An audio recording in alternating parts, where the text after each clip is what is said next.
इस वीडियो में हम लोग डिस्कशन करेंगे question number 5 elements of mathematics का लीनियर प्रोग्रामिंग प्रॉब्लम। मैक्सिमाइज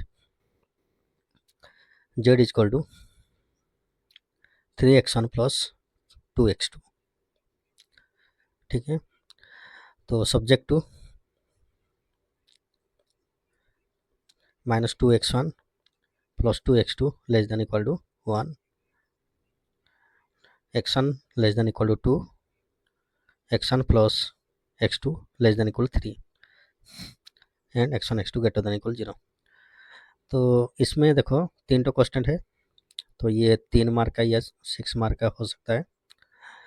तो क्या करेंगे ना, 3 तो टेबल बनेगा, तो -2x1 plus x2 equal 1। x1 को 0 पुट करेंगे तो x2 1 आएगा, और x2 को 0 पुट करने से x1 माइनस हाफ आएगा।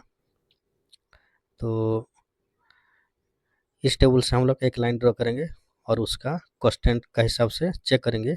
लेस देन है, लेस देन मतलब लेफ्ट साइड या बिलो द लाइन।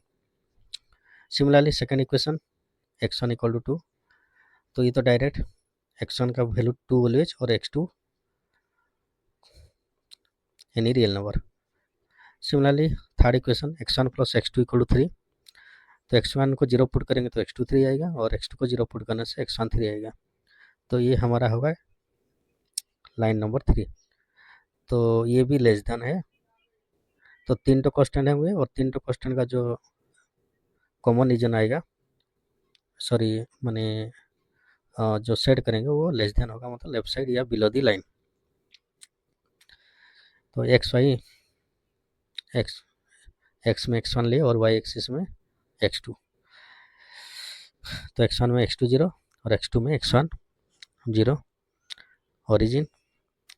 तो इसमें हम लोग जो वैल्यू है वो छोटा है, तो 1 सेंटीमीटर को 1 यूनिट ले सकते हैं बोथ एक्सिस में। तो मान लो जो है बॉक्स वो 1 सेंटीमीटर का है, ठीक है, और लेफ्ट साइड भी एक वैल्यू लेंगे नेगेटिव एक्सिस में, तो 1 का आधा होता है हाफ, तो माइनस हाफ। तो ग्राफ में जब करोगे तो ये लिखना पड़ेगा जो बोथ x1 x2 में 1 सेंटीमीटर 1 यूनिट होता है। ठीक है, तो पहला लाइन ड्रॉ करेंगे इक्वेशन 1 0,1 एंड माइनस हाफ 0, उसको बी ले रहे हैं और 0,1 को ए ले रहे हैं। तो उसको दोनों पॉइंट को कनेक्ट करके उसको एक्सटेंड किए, क्योंकि हम लोग को फर्स्ट क्वाड्रेंट में रीजन चाहिए, फिजिबल रीजन। तो ये लाइन का क्या करेंगे ना, जेहेतु ये लेस देन है, तो देखो ये जो लाइन है इसका थोड़ा अपोजिट है, इसका जो स्लोप है पॉजिटिव है, ठीक है, विथ x1 एक्सिस। तो इसका लेस देन में हम लोग राइट साइड लेंगे, और ग्रेटर देन होता तो लेफ्ट साइड लेंगे थे। ठीक है, तो इसका जो रीजन ड्रॉ करेंगे right side. Similarly second line draw किए x1 इक्वल टू, ये डायरेक्ट कांस्टेंट फंक्शन है, मतलब x1 का वैल्यू ऑलवेज 2, उसको d लिए 2,0, और जो लास्ट है t मतलब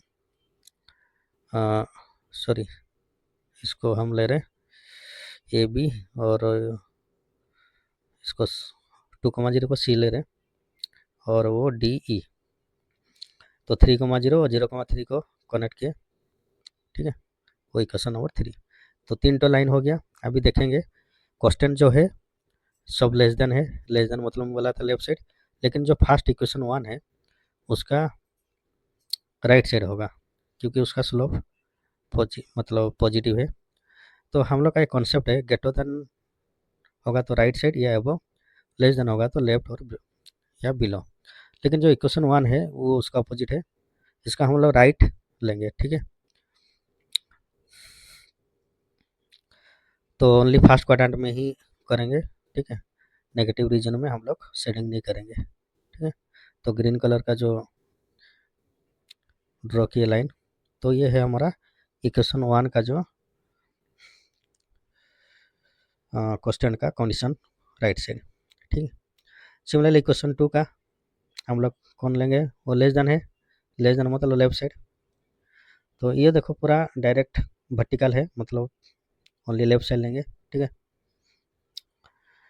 तो जो वर्टिकल है या जिसका स्लोप नेगेटिव है, जो इक्वेशन 3 है उसका स्लोप नेगेटिव है, तो उसका लेफ्ट साइड लेंगे या बिलो, ठीक है।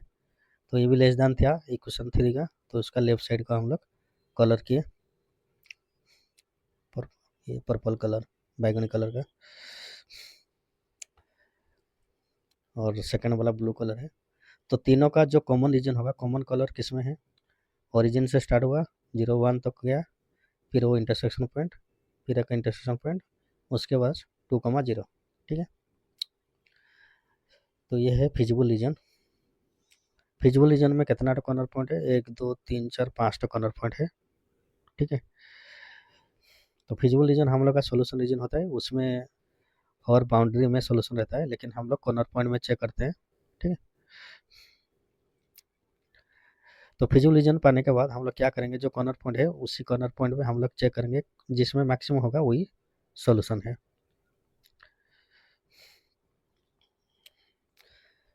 तो जो 2 कॉर्नर पॉइंट है वो अननोन है, उसको हम लोग सॉल्व करेंगे। सॉल्व करने के बाद उसका जो वैल्यू आएगा x1 x2, ठीक है। तो उसको तो कॉर्नर पॉइंट एक ओरिजिन है और एक 0, 1 है,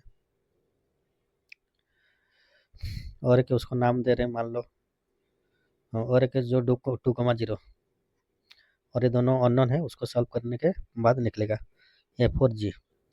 f इक्वेशन 1 और 3 का इंटरसेक्शन है, और g 2 और 3 का इंटरसेक्शन है। तो f फाइंड करेंगे, 2 और 3 को सॉल्व करेंगे। इक्वेशन 2 क्या था, -2x1 + 2 + x2 = 1, और इक्वेशन 3 था x1 + x2 = 3। तो डायरेक्ट माइनस कर दे रहे हैं, तो -2x1 से x1 जाएगा -3x1, 1 से 3 जाएगा -2, तो x1 आया 2/3, और x2 फाइंड करेंगे, 3 - x1 दैट इज 7/3। तो f पाए हम लोग 2/3, 7/3। सिमिलरली g फाइंड करेंगे, g किसका इंटरसेक्शन पॉइंट है, इक्वेशन 2 और 3 का।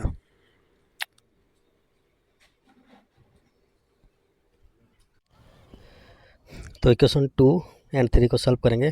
तो ये बहुत इजी सॉल्यूशन है, क्योंकि x1 का वैल्यू 2 दिया है, और उसको x1 + x2 = 3 में पुट करेंगे तो x2 का वैल्यू आएगा 1।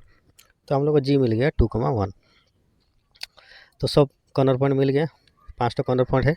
अभी इंडिविजुअल कॉर्नर पॉइंट में हम लोग चेक करेंगे किस में मैक्सिमम वैल्यू आ रहा है। तो ओरिजिन में तो 0 ही होगा जेड का वैल्यू।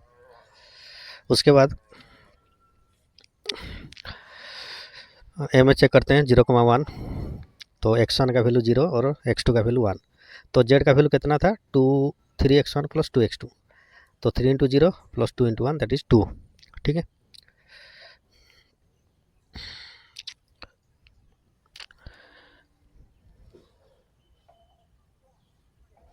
उसके बाद जी में चेक करते हैं 2/3, 7/3 में। तो x1 का वैल्यू 2/3 और x2 का वैल्यू 7/3 पुट करेंगे, तो 3 × 2/3 + 2 × 7/3, तो 2 + 14/3 दैट इज 20/3। तो 20/3 मतलब नियरली 7, ठीक है, मतलब 0.66, तो वही 7 से थोड़ा कम है। उसके बाद जी में चेक करेंगे 2, 1, तो डायरेक्ट 3 × 2 6 + 2 दैट इज 8। अभी लास्ट पॉइंट जो 2, 0 में 3 × 2 + 2 × 0 दैट इज 6। तो मैक्सिमम कहाँ हो रहा है ना, 2, 1 में 8, ठीक है। एफ में आ रहा था 0.66 बस 7 से नीचे, तो मैक्सिमम वैल्यू मतलब जी में आ रहा है। तो जी होगा हम लोग का सोल्यूशन पॉइंट, और मैक्सिमम वैल्यू जेड का कितना है 8, ठीक है। तो ये था क्वेश्चन नंबर 5 का solution. Please subscribe my channel. Thanks for